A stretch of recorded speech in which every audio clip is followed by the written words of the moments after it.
Hello and अस्सलाम वालेकुम। आज हम पढ़ेंगे माइकोसिस फंगोइडीज़ के बारे में। इसमें सबसे पहले हमने देखना है कि इंट्रोडक्शन और इसके स्टेजेस कौन कौन से हैं, उसके बाद पैथोफिजियोलॉजी, फिर कॉजेज एंड सिम्टम्स, फिर डायग्नोसिस और फिर treatment. Mycosis fungoides is a rare type of non-Hodgkin's lymphoma, a cancer that originates in the lymphatic system. Unlike many other lymphomas, it primarily affects the skin. Growing cancer often develops over many years.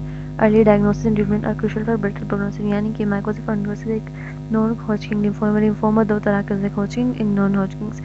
This is non-Hodgkin's type और ये कहाँ से originate होता है? Lymphatic system के अंदर से। अच्छा, अब जो है ना माइकोसिस फंगोइडीज़, इसका नाम सुन के ऐसा लगता है जैसे कोई फंगस है, लेकिन ये कैंसर है। अच्छा, अब इसका नाम फंगस जैसा इसलिए क्योंकि जैसी अपीयरेंस होती है स्किन पे वो फंगस लाइक होती है। उसके बाद आता है कि it is a slow growing cancer जो कि बहुत सालों तक ग्रो करता रहता है और इसका अर्ली डायग्नोसिस और ट्रीटमेंट अच्छे प्रोग्नोसिस के लिए बहुत ही ज़रूरी है। इसकी प्रेजेंटेशन इस तरह से होती है, जैसे आप देख रहे हैं ये प्लेक्स बने हुए, पैचेस बने हुए रेड कलर के स्किन के ऊपर, और मोस्ट ऑफन ये हमारे उन एरियाज़ में होता है that are not exposed to direct sunlight. Okay, it typically इसकी एपिडेमियोलॉजी ये है कि typically affects adults with a median age of diagnosis around 55 to 60 years.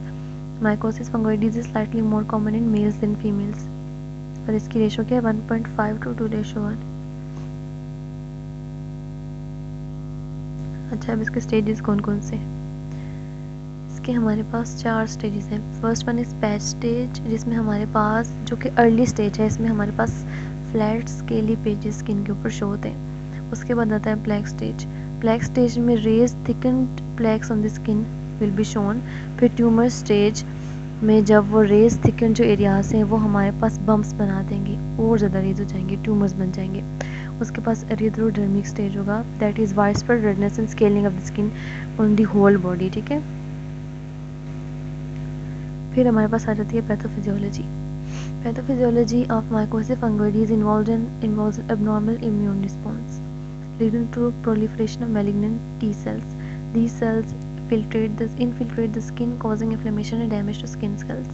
यानी कि जो हमारे पास हेल्पर टी सेल्स होते हैं CD4 सेल्स में, CD4 टी सेल्स में ये म्यूटेशन आ जाती है।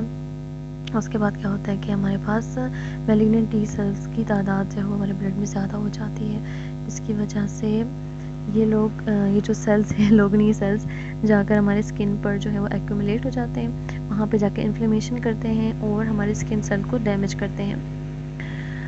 डायग्राम में देखें अगर आप, तो ब्लड स्टेम सेल है, उससे दो तरह के सेल्स हमारे पास आ रहे हैं, एक है माइलॉइड स्टेम सेल और एक है lymphoid stem cell. Myeloid stem cell से आगे आरबीसी और मायोब्लास्ट बन रहा है। मायोब्लास्ट आगे काफ़ी सारे 3 तरह के जो है ना सेल्स उनको प्रोड्यूस करें, और जो लिम्फोइड स्टेम सेल है ये प्रोड्यूस करें लिम्फोब्लास्ट को। जो लिम्फोब्लास्ट आके 3 तरह के सेल्स को प्रोड्यूस करता है, बी लिम्फोसाइट्स, टी लिम्फोसाइट्स और नेचुरल किलर सेल्स। तो टी लिम्फोसाइट्स के अंदर जब म्यूटेशन आती है तो माइकोसिस फंगोइडीज़ अकर होता है। फिर हमारे पास है कॉजेज एंड सिम्टम्स। कॉजेज जो है वो एग्जैक्ट कॉज माइकोसिस फंगोइडीज़ का is not known till date, लेकिन some genetic mutations are known to cause this disease. Environmental factors may also be involved, immune system dysfunction and viral infection. Symptoms may include fever, weight loss, fatigue, patches, plaques or tumors on the skin, itching, burning or stinging, skin discoloration or thickening, and lymph node swelling. तो guys, उसके बाद आता है हमारे पास diagnosis में सबसे important medical history और physical exam. Medical history में सारे सिम्टम्स को हम चेक करेंगे कि वो सिम्टम्स साथ हैं या नहीं हैं, हम लोग देखेंगे स्किन पे पैचेस हैं या नहीं हैं। फिजिकल एग्जाम में भी ये चीज़ आ जाती है, स्किन लीजन्स को हमने देखना है।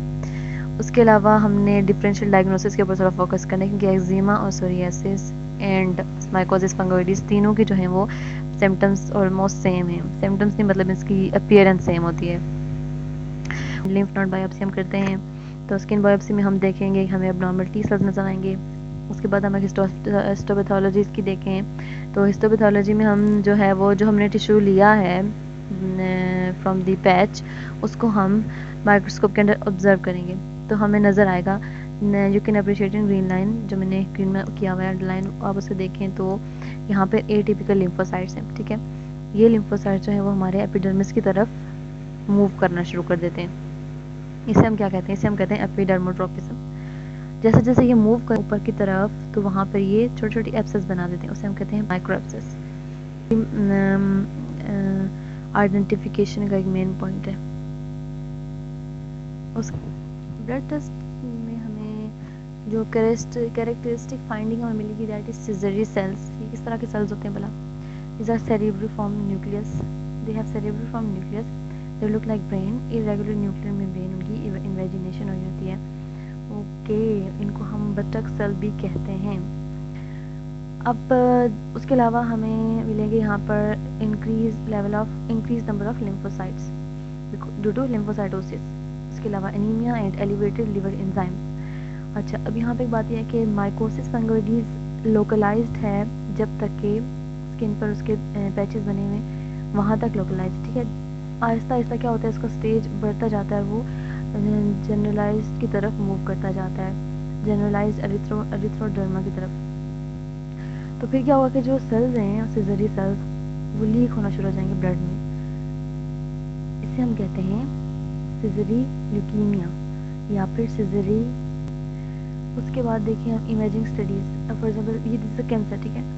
तो कैंसर तो बाकी ऑर्गन्स को भी डैमेज कर सकता है, विसरास को डैमेज कर सकता है, ठीक है। तो हमने ये फाइंड आउट करने के लिए कि कहाँ कहाँ तक डैमेज पहुँच चुका है, कोई लिम्फ नोड्स तो नहीं इन्वॉल्व हो गए, कोई ऑर्गन्स तो नहीं इन्वॉल्व हो गए, हम लोग करेंगे सीटी एमआरआई पेट स्कैन।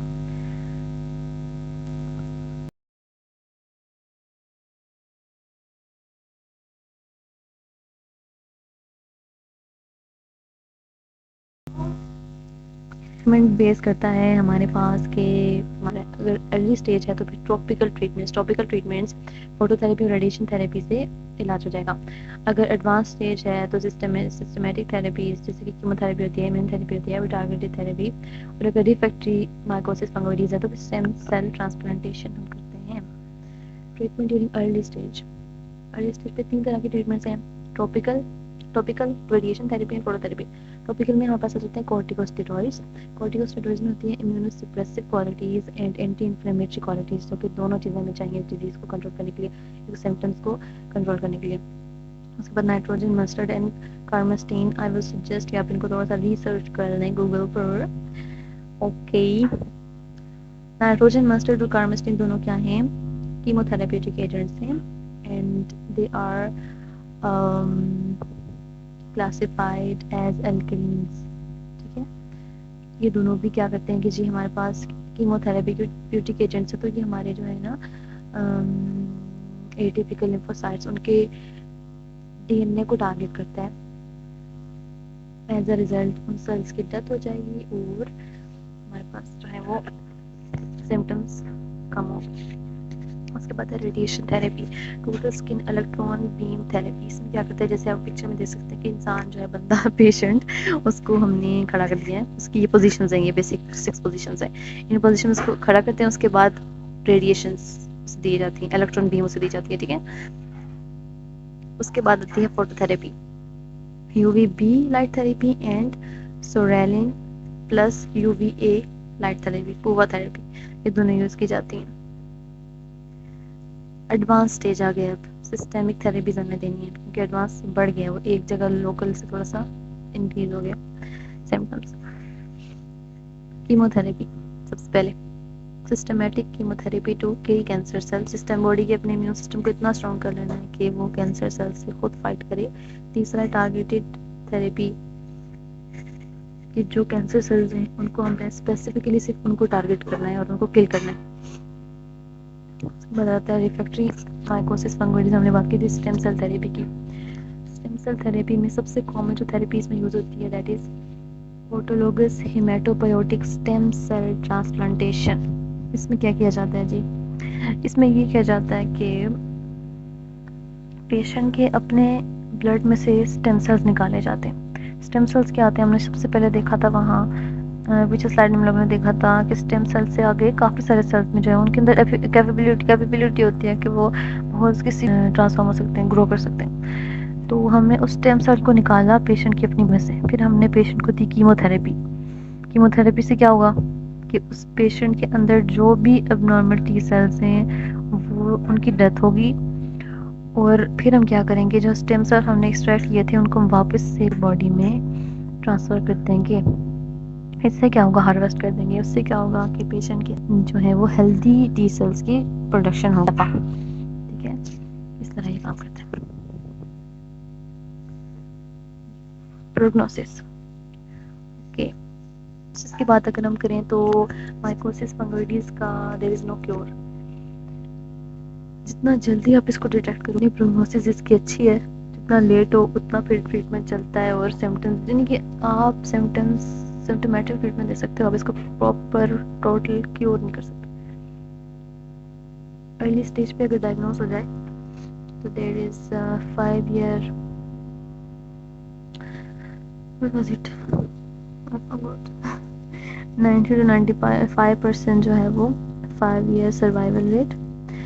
और अगर लेट डायग्नोसिस लेटर स्टेजेस पर डायग्नोज हो तो फिर I think 30 to 45 something. That's all about this disease, hope to see you soon.